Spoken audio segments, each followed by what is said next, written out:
कृत्स्नविन्न विचालयेत। कृत्स्नविन्न विचालयेत यानी कि ज्ञानी मनुष्य उनको विचलित ना करे। तो यहाँ पर क्या आज्ञा दे रहे हैं भगवान ज्ञानी मनुष्य को? क्या मतलब विचलित करने से? प्रीति जी अग्रवाल, फिर विद्या जी।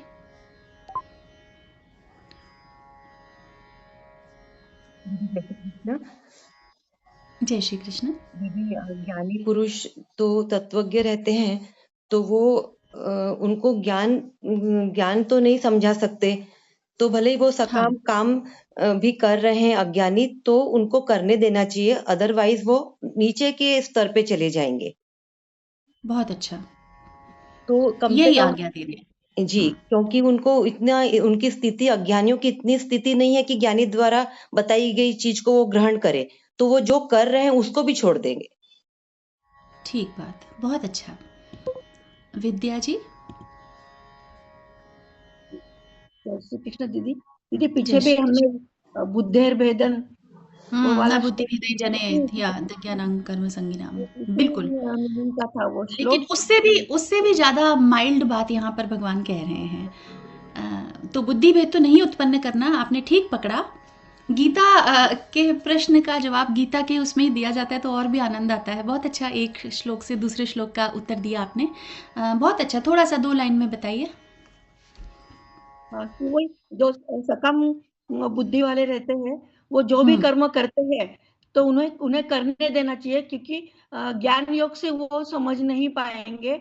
यदि पूर्णतः तत्वज्ञ जो महापुरुष होते हैं, यदि समझाने जाएंगे तो वो जो कर रहे हैं वो भी छोड़ देंगे और ये भी बात समझेंगे नहीं, तो उनका फिर ठीक। पतन हो जाएगा, वो प्रमाद और आलस्य से भर जाएंगे। जी, बहुत अच्छा, बहुत सुंदर। लेकिन जैसे हम मान लेते हैं कि कोई टूटे-फूटे घर में रह रहा है ना? उसका घर टूटा-फूटा है। अब हम उस व्यक्ति से कहें कि ये घर तो एकदम बेकार है, इसका तो बुरा हाल है, इसमें रहना बिल्कुल ठीक नहीं है तुम्हारे लिए, इसको छोड़ दो, इस घर को छोड़ दो। तो वो व्यक्ति क्या बोलेगा? वो क्या बोलेगा हमसे कि भई छोड़ तो दूँ, दूसरा ठिकाना तो हो पहले। तो किसी को भी उसकी करंट स्टेट से हम तब तक विचलित ना करें जब तक गारंटी नहीं हो कि हम उसको उससे बेटर स्टेट में ला सकते हैं, है ना? तो जो अज्ञानी सकाम भाव से ही सही शुभ कर्मों में लगा हुआ है, उसको लगे रहने दो। उसको कर्म से धन से विमुख करने में उसका बहुत नुकसान है, क्योंकि उसकी शास्त्र विहित शुभ कर्मों में रुचि तो है। अब कहीं वो अरुचि ना हो जाए, अश्रद्धा ना उत्पन्न हो जाए, तो फिर वो उन कर्मों का त्याग कर दे तो उनका पतन होगा। तो जो सिर्फ सकाम कर्म ही जानते हैं, उनके लिए आप निष्काम कर्म के बड़े बड़े उपदेश दो या फिर प्रकृति पुरुष और ये सारे उपदेश दो, तो वो व्यर्थ है उनके लिए, क्योंकि वो बात वो अभी ग्रहण नहीं कर सकते। सेठ जी का बताइए हमको कि सेठ जी ताश चौपड़ खेलने वाले संसारी पुरुषों को भी सत्संग में लगाने के लिए, अध्यात्म के मार्ग पे लगाने के लिए वो सीधा ही उपदेश नहीं करते थे वहां बैठ के, वो उनके साथ बैठ के ताश चौपड़ भी खेलने लग जाते थे, ताश खेलते थे, इसलिए ताकि उनके साथ कनेक्ट कर जाएं, एक रैपो बन जाए, ताकि फिर वो उनकी बात सुने, समझ सकें। तो अगर वो उनको डायरेक्टली अगर ताश खेलने वालों को ये उपदेश देते कि ब्रह्म सत्य है, जगत मिथ्या है, इस प्रकार का उपदेश उनको देते, तो क्या वो सत्संग में आते ये बात सुन के? तो सकाम मनुष्य जिसको शास्त्रविद जो भी शास्त्रविद कर्म में लगा हुआ है, उससे छुड़ाया तो उसके बाद वो दूसरा कर्म जो पकड़ेगा, क्या गारंटी है कि वो पहले वाले कर्म से बेटर होगा? तो ज्ञानी मनुष्य जो है, he has to make sure कि सकाम मनुष्यों का शास्त्र विहित कर्मों में और उनके फल में जो उसका विश्वास है, जो उसकी श्रद्धा है, उसको स्थिर रखते हुए ही उनको थोड़ा सा आगे लेके जाए, उनको समझाए कि सात्विक कर्म कैसे किए जाते हैं।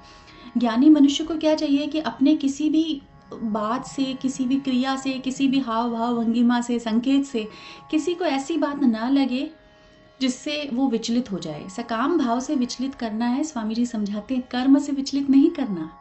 और कर्म त्याग कराया नहीं जा सकता, वो अपने आप होता है। तो एक साधु जो हैं त्रिपुंड लगाते थे, तिलक होता है ना 3 हॉरिजॉन्टल लाइंस का, तो त्रिपुंड शिव जी के भक्त अक्सर लगाते हैं, तो वो त्रिपुंड लगाते थे। वृंदावन गए तो वृंदावन के लोगों ने कहा कि अरे अरे त्रिपुंड लगाओगे तो शिव जी के गणी बनोगे, फिर माने भूत प्रेत बनोगे, उनका कहने का मतलब था। तो ऊर्ध्व पुंड लगाओ, वैकुंठ जाना है तो ऊर्ध्व पुंड लगाया करो। वैष्णव लोग जो लगाते हैं ना, जिसमें वर्टिकल लाइंस होती हैं, तो वो तिलक लगाओ। तो अब वो साधु बेचारे वो वाला तिलक उन्होंने लगाना शुरू कर दिया। उसके बाद वो काशी गए तो वहाँ के लोगों ने कहा कि अरे ये क्या बन के आए हो, त्रिपुंड लगाओ तभी शिवलोक जाने को मिलेगा। अब उन्होंने कहा कि ये झंझट ही मैं ख़त्म करता हूँ, मैं चंदन लगाना ही छोड़ देता हूँ। तो बताएं उससे क्या फ़ायदा हुआ। एकादशी कोई करता है, एक समय फलाहार पाकर कर रहा है वो, हम उसको उपदेश दें कि ऐसी एकादशी का क्या फ़ायदा जिसमें तुम अपने इतना भी त्याग नहीं कर सकते, एक दिन भी तुम बिना कुछ पाए नहीं रह सकते, इस प्रकार का उपदेश करें। वो कल को सोचे कि चलो ऐसी एकादशी से तो कोई फ़ायदा नहीं है, वो वापस से अन्न पाने लग जाए दिन में 3 बार एकादशी के दिन। तो इसमें उसका क्या फ़ायदा हुआ, नुकसान हो गया ना इसका। तो इस तरह के उपदेश से हमको भी बचना चाहिए। मतलब तत्व ज्ञानी को भी भगवान कह रहे हैं कि बचना चाहिए, तो हम तो फिर किस खेत की मूली हैं। हमको भी इस प्रकार के पर उपदेश कुशल बहु तेरे वाले उपदेश से बचना चाहिए।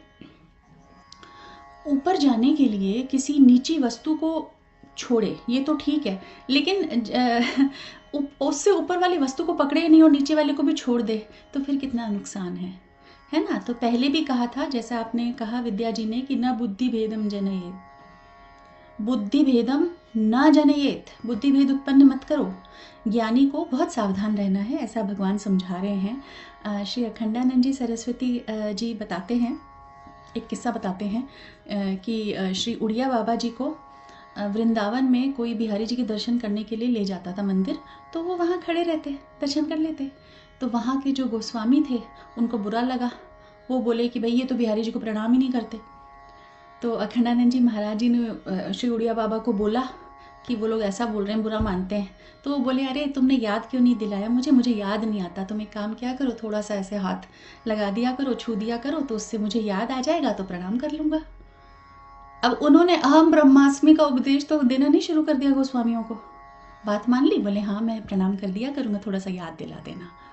तो ज्ञानी जो है, तत्व ज्ञानी महापुरुष है, वो किसी भी कारण से दूसरों को विचलित नहीं करना चाहता। जहाँ भी वो जो उनकी स्थिति है वो उससे उसका पतन ना हो जाए, इस बात का विशेष ध्यान उसे रखना चाहिए, ऐसा भगवान समझा रहे हैं। आई थिंक हमने ऑलमोस्ट सभी इम्पॉर्टेंट पॉइंट्स कवर कर लिए हैं व्याख्या के। तो अब उच्चारण पे ध्यान देते हैं।